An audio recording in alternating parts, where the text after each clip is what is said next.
Hello, welcome to Interface. We have with us today Professor Ashish Nandy, one of India's foremost social theorists and cultural and political critics.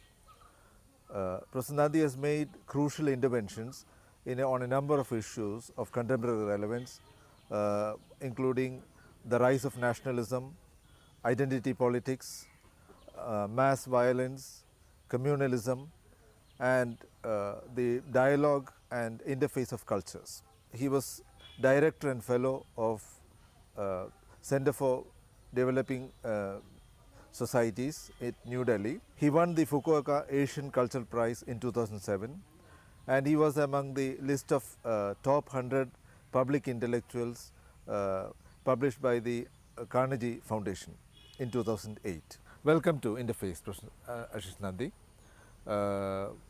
We would like to know some of the things which you accepted as your chief concerns during the last several decades. One of your chief concerns has been the interface and dialogue between cultures, and you have tended to look at cultures as distinct identities. So, could you say something by way of introduction to this particular issue, as cultures as distinct identities? I have been particularly interested in protecting the cultures of communities, groups, and settlements which are facing major or massive attacks on their culture, the small cultures of the world. Within every large society, there is the kind of major cultural pattern, but within them there are smaller cultures with their own distinctive languages, which we usually call dialects, distinctive customs and practices, distinctive musical systems, distinctive mythologies, distinctive epics, and distinctive ways of life. And these are under attack today in the world, where there is a homogenizing thrust of a global culture, a global middle class culture. And it has been my effort to find out whether through dialogue we can make people more aware of this cultural distinctiveness of small groups and make them aware that these should be protected, because the death of a culture is a death of a part of us in any case. It is not the death of only the people who are living in that culture. It is not only the death of a way of life of another person. It is death of a part of our life, closing of one possible option, one experiment in lifestyle and living, which we have lost. So, especially when we talk about the counterpoising of the West and the non-West, this has been one of your very important themes throughout your writing in the post-colonial context. So, I was thinking of this particular counterpoising. For example, what is West today, what is known as the West today, was once upon a time colonized by the East. So, what is West has several elements of what we generally know as the East. Even the religion, for instance, if you take Christianity, for instance, it is basically an Eastern religion, which happened to colonize Europe and which became the dominant religion for a long time. So, this is what I was thinking about. But that was not really colonization. Colonization was a different kettle of fish. Colonization always include an element of forced domination, a domination which there is an element of force. People have gone and settled in many parts of the world without crisis, without conflict. But people have settled in other parts of the world, taking an enormous toll of human life and cultures. For example, 3 continents were colonized by whites. Over 300 years, North America, South America and Australia became predominantly white continents. That I call colonization. The fact that Europeans came and ruled over countries as large as India is an instance of colonialism. This is and there the clash of cultures takes a different form. It is true that West has learned many things from India and Asia for that matter. All the three major religions of the West are all from Asia. But it is also true that they have configured it according to their principles. Gandhi once said Christianity was a good religion before it went to the West. He had in mind this part of the story, that they made something out of Christianity which became quite domineering, with a sense of built-in superiority to all other faiths, which actually disregarded the claim of other religions to even call themselves religions. That is the part I am pointing out. That is what I would call a principle of dominance, where even when they are taking something from outside, that is configured within their own culture in a rather exclusive fashion.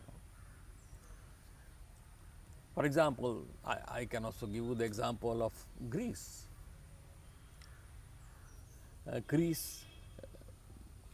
Ancient Greece was more in touch with West Asia and South Asia than with West Europe.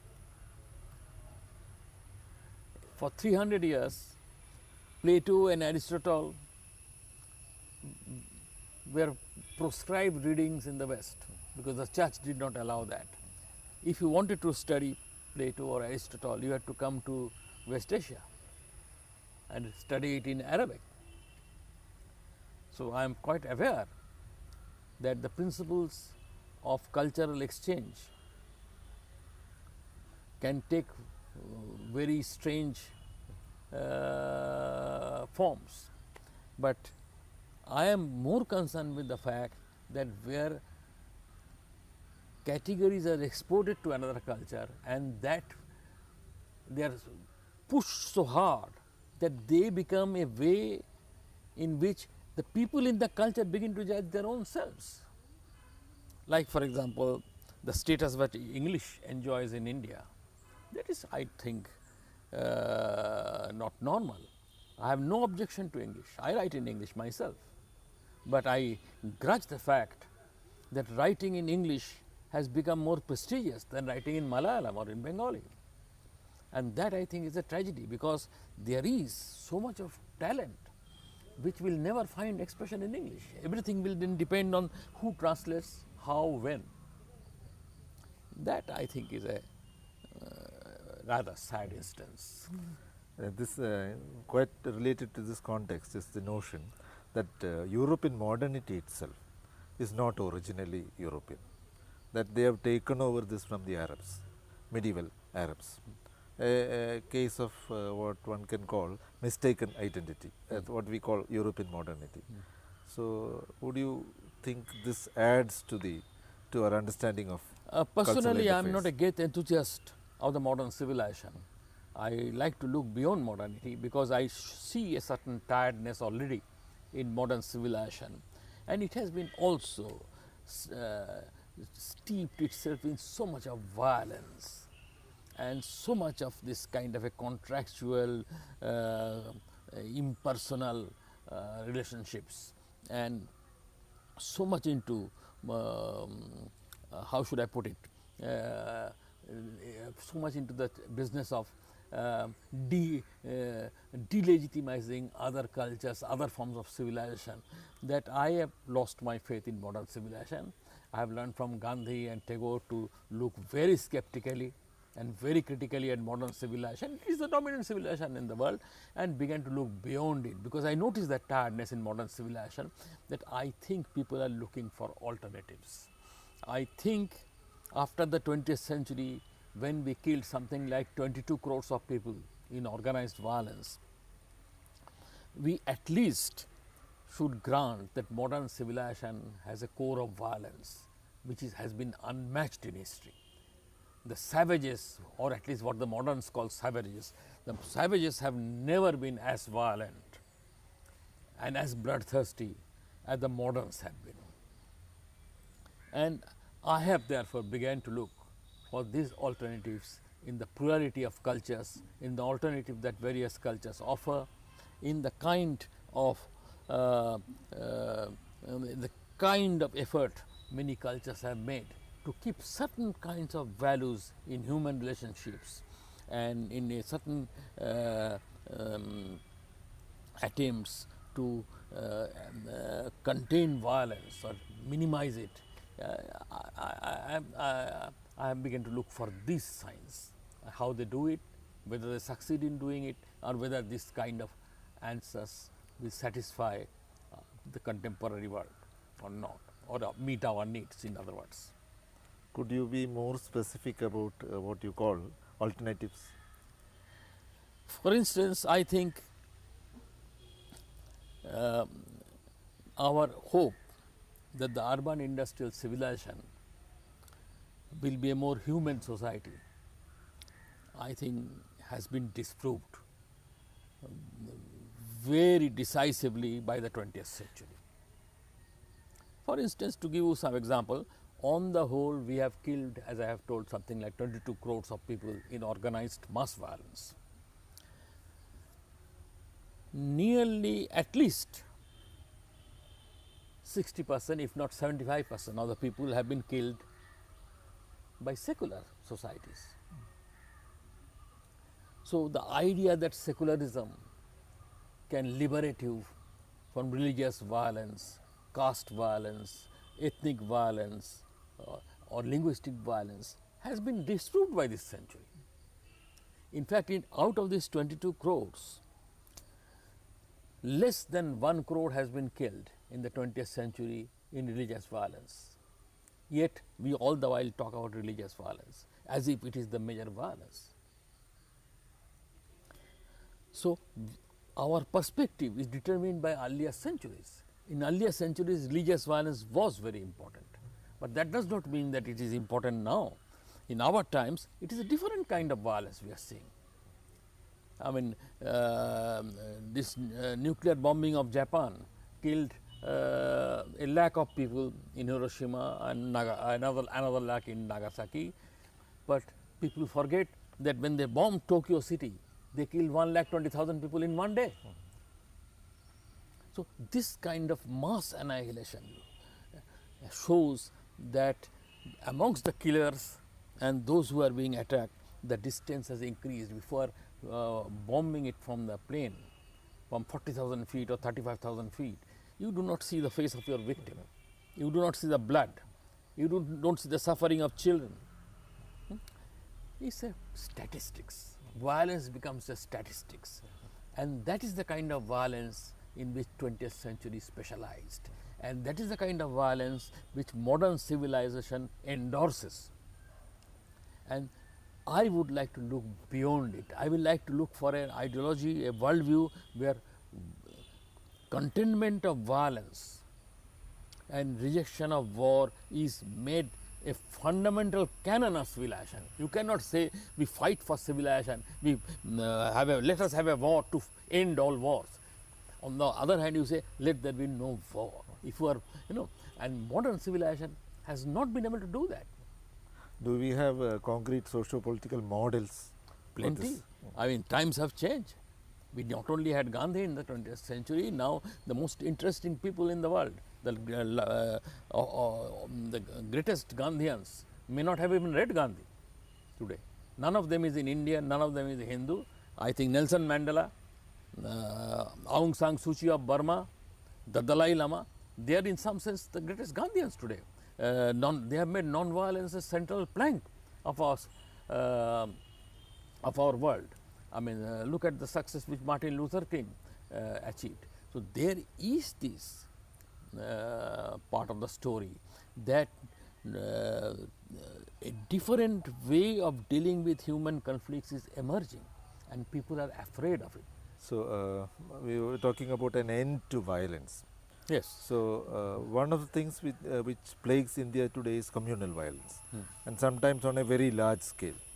So, do we have something inherent in our civilization which can be drawn upon, from which we can draw sustenance to combat communalism? It is not an accident that in the last 60 years after independence, of all the people killed in communal violence, only 3.5% have died in villages. Even though 3/4 of Indians live in villages, only 1/4 of Indians live in cities, but 96.5% of those killed in communal violence have died in cities. And to that extent, I would like to argue that to the extent villages are the lifeblood of this civilization, they are the predominant mode of living in this civilization, our civilization knows how to live together. People have lived together here for centuries. I have done this massive study of partition violence and of the survivors, and now I did it after 50 years after the event, so most of the people have died, but many survived. So we interviewed something like 1,500 people, and I was astounded to see then when we asked that, have you yourself received any help from the other side? I mean, if Hindus, we will ask them, have you received any help from any Muslim when you were attacked or when you were escaping? And if it's Muslim, we will ask that, have you received any help from any Hindus, if Muslims were being attacked by Hindus. 40% said that yes, they received help or they had heard of somebody getting help. That also is part of the civilization. If you go to the history of Germany, I don't think the figure will be even 1%. I mean, it was so rare. That is why you had to make a movie like Schindler's List. But here it was common. And I have a suspicion that communal riots, as you see it now, are entirely political shows. They are meant to advance your political cause, to show your street power, to discredit some government, or to create a situation of fear and anxiety in one community, so they will vote in a particular way. This is the way communal violence has come to India. This is the way it has been in Pakistan and Bangladesh. This is the way communal violence has taken place in Sri Lanka. This is the story, and it is organization of communal violence has become a chartered accountant's game. You calculate the gains and you calculate the losses, and if there are more gains in inciting a communal riot, then you will there are specialists who will start a communal riot. It's as simple as that. But then why are people incited if there is no inherent hatred? Why are people so quickly incited to violence? These are media intensive times. You know, if you, it is true that people get swayed. I mean, I saw how the riots were created against the Sikhs during 1984 after Mrs. Gandhi died. And I saw how rumors were spread and how the riots were fomented. But the aim was then to arouse the fear in the Hindus that not only have the Sikhs killed Mrs. Gandhi, they are conspiring against the Hindus, they have poisoned your water taps and water, and they are out to take revenge for the Indian army action at the Golden Temple. And I was not really surprised that people were provoked, and even then people were not that provoked. So they had to import functionaries and fighters from outside of Delhi who will come and start the riot. That's the way it goes. And this is the story with every riot, that riots do not take place in a vacuum.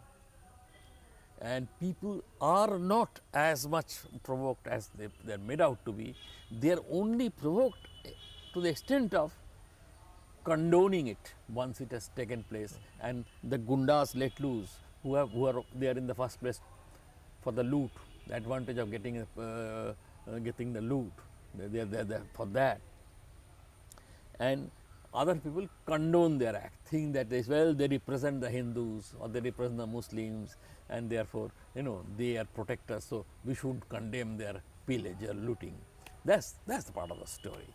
That's the story in virtually every riot, I have said. Yeah, but then we have to live with our cities. So our whatever Not impulses we necessarily. have. Anybody with a little bit of determination and will can stop a riot within 4 hours if it is a mixed constituency, rural and urban, and within 6 hours if it is predominantly a rural constituency, because there the communication is a little more difficult and takes a little time. But maximum a riot can go on spontaneously is 6 hours. 6 hours, not more than that. So you mean to say that apart from the divide that you have posited between the rural segments of the population and the urban, this particular sentiment, which is widespread in the rural areas, can also work in the cities. Is that what you mean? No, on the contrary, in rural areas it is much more difficult to organize the riot. That is why only 3.5% of people died in rural areas, despite the fact that 3/4 of our... Not because of the sentiment. Not at all. Sentiments, they have a kind of, you can say there is sentiment involved in the sense that they have a robust common sense.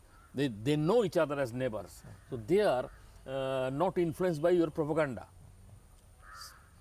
I can think only of 2 major riots where the rural people were also affected, psychologically, truly affected. They were also, one partition riots and 2 Gujarat 2002 riots. Except these I cannot think of. And all other riots are mostly urban riots. The one in Nandi in Assam. Nelly, yes. But it was not really a rural riot. In Nelly, killings were rural, but that was because it was an impersonal settlement. They killed strangers. I am telling you that the stories we hear of neighbors betraying each other, that really doesn't take place easily in life, because they know each other as neighbors, there is some relationship, and they always try to protect their neighbors. Only in urban areas there is enough anonymity, enough distance, enough enough difference of language,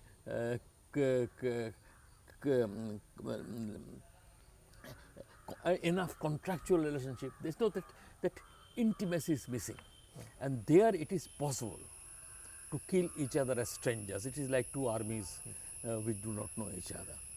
So I am saying that it is in that context that riots, that is why riots take place more frequently in urban areas. What you have called alternate sciences, especially in that book on 2 Indian scientists, Jagadish Chandra Bose, one of them.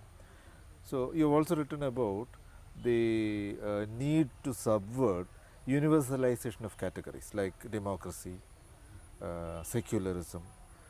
So would you comment on how this can be done? How you can formulate an alternate, or as part of an alternate epistemology? First of all, experience with life teaches you much more than textbooks can ever do. Ideas can come from textbooks, ideas can come from slums, and I have tried to give importance even to the ideas that come from slums, or which come from direct intervention in society or direct intervention in cultural life, from artists, poets, writers on the one hand, and from practicing politicians and social workers and others on the other hand.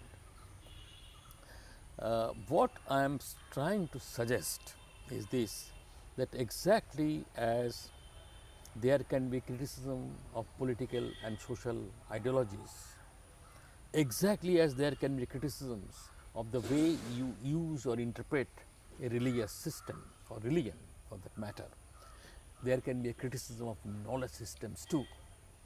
Unfortunately, in our times, particularly in modern times, the status given to science and its version of rationality has been so enormous that you can do anything in the name of science. You can be the most cruel and most violent in the name of science and scientific rationality. And that's what people have done.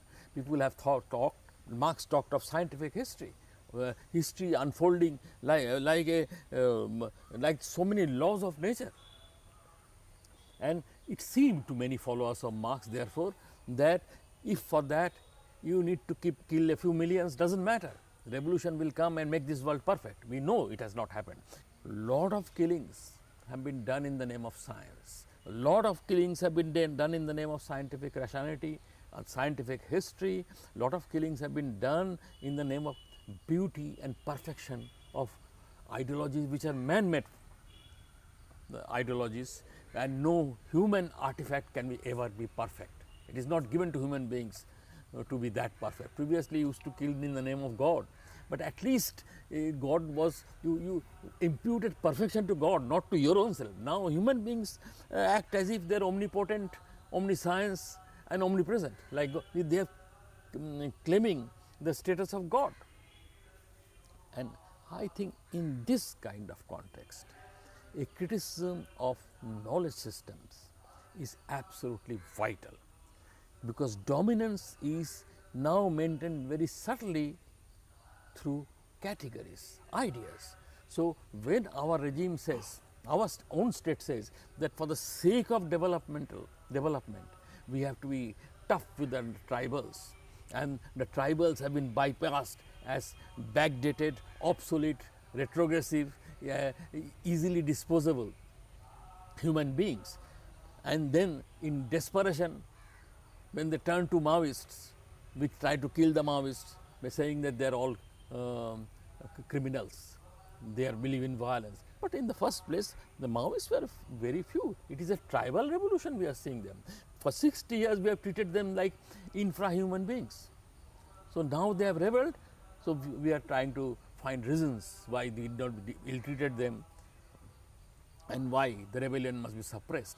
So actually, without challenging idea systems, you cannot challenge modern violence, you cannot challenge this degradation of large parts of the world, you cannot challenge the domination that is exercised over helpless, weak and poorer sections of the world. That is my thrust. And I think every human being looks for some freedom and dignity.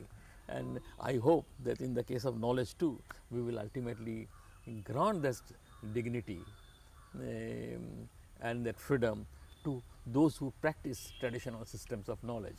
Thank you, Professor Nandi.